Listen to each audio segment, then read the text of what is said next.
So what is here important to understand is that we are moving from Scorpio toward Taurus. This is the key thing here now with this transit. While Ketu is in Scorpio, it is ruled by Pluto. And Pluto, sorry, just 1 minute, I need to do something here. So, yeah, it's okay now. This ruler is Pluto, Ketu's ruler is Pluto, and Pluto travels on the last degrees of Capricorn and symbolizes spasm, fall, and fear of the obsessive old structures that ruled the world for a long time. And now they're obsessed with that to stay there where they are, to rule the world, but in a different way. And Scorpio is a fixed sign. It sticks to old forms, cannot accept loss, even though it is a sign of death and recovery. So here we are going to follow a scenario that talks about the struggle for the preservation that is impossible to preserve. Ketu here will also talk about the losses, and we will all experience some sort of losses in some way in the next year and a half, a little bit less than 2 years, for example. On the other side, the ruler of Rahu is Venus, which is in the sign of Taurus. And as the sign of Taurus, also Venus, show us that we need in this period of time to rely on ourselves, on our own personal resources. We need to take care without fear of our personal health and health of others, especially of those close ones.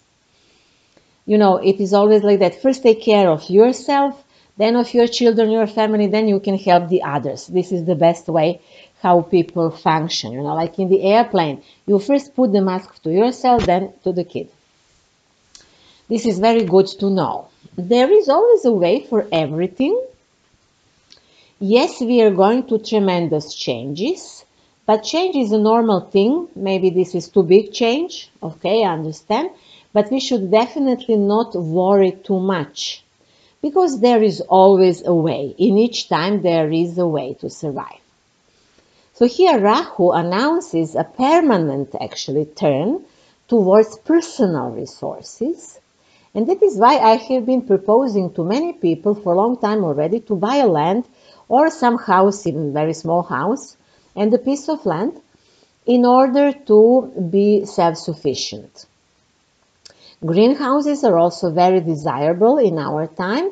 You may guess why, of course, because of those rains cannot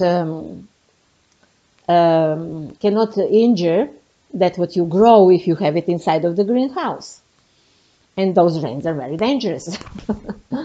I guess you know what I mean. As long as people are depending on the system will be able to condition them, like it is happening already now. If you do not accept this or something else, then you will lose your job, and so on. Further, Rahu in Taurus can be useful for people to reconsider not only their financial situation, but also to think about what they know what to do, and is there something else, like some talent? Do they have some ability which they still did not discover?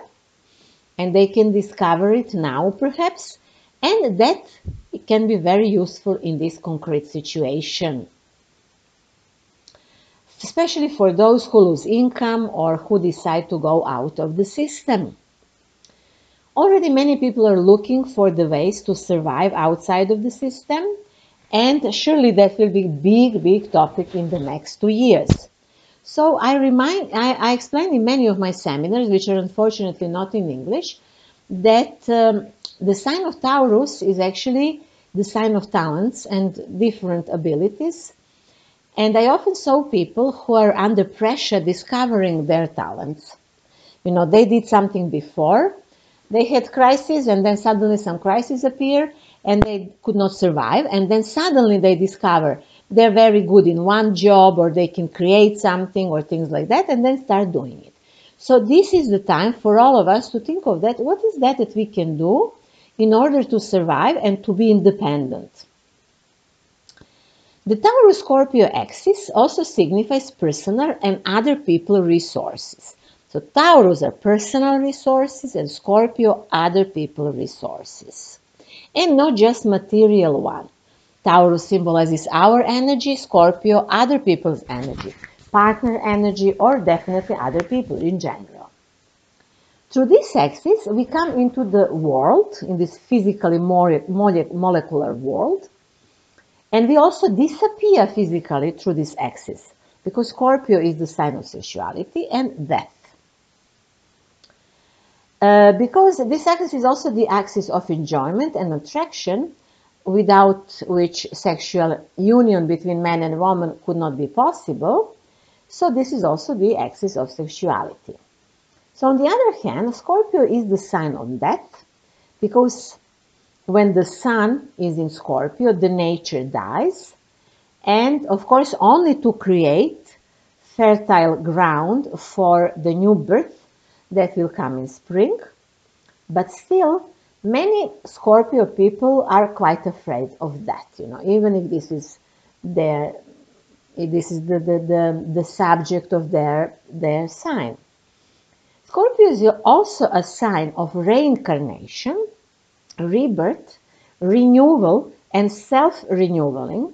And man is also self-renewing himself in a way that man can create another man. So this is going to be the subject in the next years to come. And I see you are guessing that it is about, unfortunately, this genetical modification. Because genetically modified food does not have seeds and cannot reproduce. This is becoming a big subject because in the year 2020 and 2021, it is possible that they started to sterilize people in a big way. I guess you know what I mean about this, but I'm not using this word, which is very tragic, and maybe we can see some consequences in the 2021 and 2023. It is also possible that now they are carrying out some kind of genetic modification of a man and nature with very unclear consequences. It is this rains and everything that is falling down now. I'm not saying this powder that is coming from the plains. I'm not using those words. And there definitely can be these nanoparticles full of something that can in some way modify the nature. At least that's what they are trying to do.